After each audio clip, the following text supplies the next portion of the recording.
शांत राहिल्याने, स्थिर राहिल्याने, काहीच न केल्याने सत्य का दिसते? प्रयत्न केल्याने सत्य का दिसत नाही? हा प्रश्न अद्वैताचा सगळ्यात निर्णायक का आहे. तू काय घडतं हे नाही विचारत, का असं होतं हे विचारतोयस. म्हणून उत्तर थोडं खोल आहे, पण थेट आहे. थेट उत्तर एक वाक्यात: सत्य मिळवायची वस्तू नाही. ते आधीपासून उपस्थित आहे. प्रयत्न ते झाकतो. स्थैर्य ते उघड करतो. सत्याचा स्वभाव काय आहे हे समजलं की सगळं सुटतं.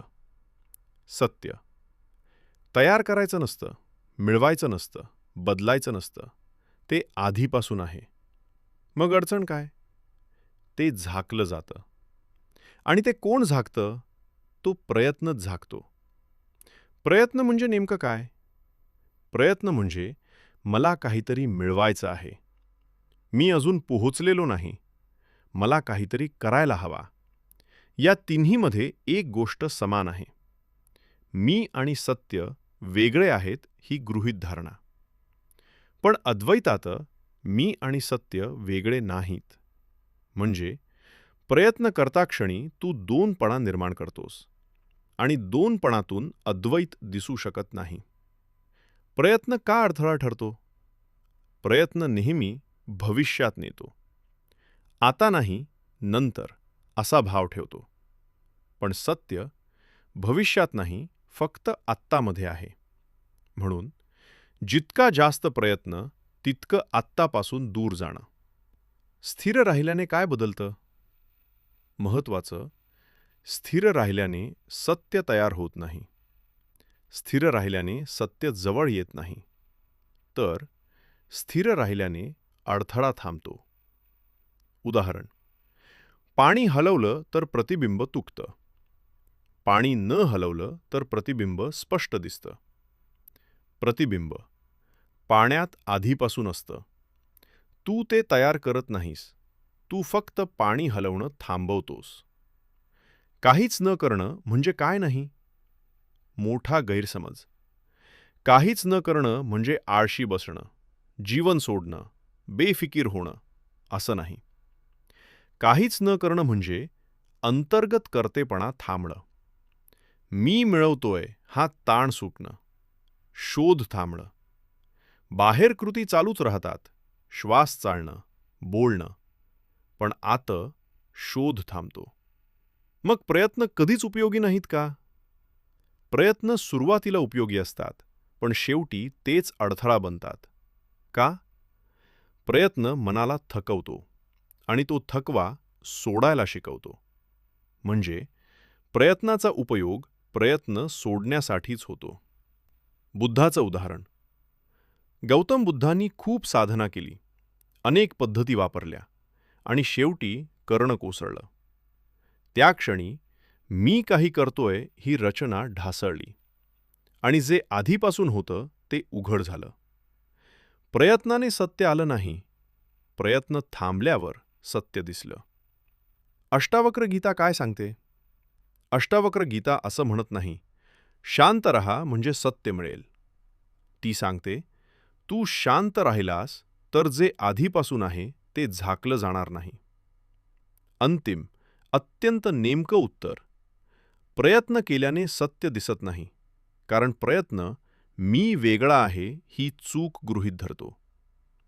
स्थिर राहिल्याने सत्य दिसतं, कारण स्थैर्यात ती चूक थांबते. मग स्थिर राहणं ही प्रयत्नच ठरत नाही का? थेट निर्णायक उत्तर हो. स्थिर राहायचा प्रयत्न केलास तर तोही प्रयत्नच ठरतो. पण प्रयत्न न उरणं म्हणजे स्थिर राहण्याचा प्रयत्न नाही. ते फक्त उरलेलं असतं. इथे गोंधळ कुठे होतो? मन असं ऐकतं, शांत रहा, स्थिर रहा. आणि लगेच एक नवीन ध्येय तयार होतं. एक नवीन पद्धत तयार होते. एक नवीन कर्ता उभा राहतो. तो म्हणतो, मी आता स्थिर राहतोय. आणि इथेच चूक होते. कारण मी स्थिर राहतोय हे वाक्यच प्रयत्नाची खूण आहे. स्थिरता ही कृती नाही हा खूप महत्त्वाचा मुद्दा आहे. चालणं कृती आहे. थांबणं कृती आहे. प्रयत्न करून शांत बसणं कृती आहे, पण स्थिरता ही कृती नाही. स्थिरता म्हणजे काहीच करणं नाही असा अर्थ नाही. स्थिरता म्हणजे कर्तेपण नसणं. जसं डोळे उघडे असताना तू दिसण्याचा प्रयत्न करत नाहीस, दिसणं आपोआप होतं. तसंच स्थिरता येते, ती तू करत नाहीस. मग अष्टावक्र शांत रहा का म्हणतो? अष्टावक्र गीता इथे आज्ञा देत नाही. ती काही सूचना देत नाही, काही पद्धत सांगत नाही. ती फक्त एक गैरसमज काढते. तो गैरसमज असा, तू काही केल्याशिवाय ठीक असू शकत नाहीस. जेव्हा हा समज गळतो, शोध थांबतो, प्रयत्न कोसळतो आणि स्थिरता आपोआप उरते. एक अचूक उपमा. समजा तू एक दोरी घट्ट धरून बसलायस. कोणी म्हणतं, सोड. जर तू म्हणालास, मी आता सोडतोय आणि प्रयत्न केलास, तर अजून ताण निर्माण होतो. पण जर अचानक कळलं, ही दोरी धरायची गरजच नव्हती, तेव्हा काय होतं? पकड आपोआप सुटते. म्हणजे सुटणं केलं जात नाही, सुटणं घडतं. मग मी काय करायचं? हा शेवटचा सापळा हा प्रश्नच दाखवतो की कर्ता अजून उभा आहे. अद्वैतात उत्तर असं नसतं, हे कर. उत्तर असं असतं, जे चालू आहे ते करण्याची गरज नाही. मग योग्य शब्द कोणता? स्थिर रहा हा शब्दही शेवटी सोडावा लागतो. थोडे जवळचे शब्द असे असू शकतात. होऊ दे, जसं आहे तसं राहू दे, मध्ये हस्तक्षेप करू नको. पण शेवटी हे शब्दही निरर्थक होतात. अंतिम, अत्यंत नेमकं विधान स्थिर राहणं केलं जात नाही. स्थिर राहणं म्हणजे प्रयत्नाचा अभाव नाही, तर प्रयत्न करणारा नसणं. किंवा अजून स्पष्ट, प्रयत्न गळला की स्थिरता उरते. आणि इथेच गोष्ट संपते. या प्रश्नानंतर पुढचा कसा उरत नाही, पुढचा काय उरत नाही. फक्त जे आहे ते आहे, कोणत्याही प्रयत्नाशिवाय.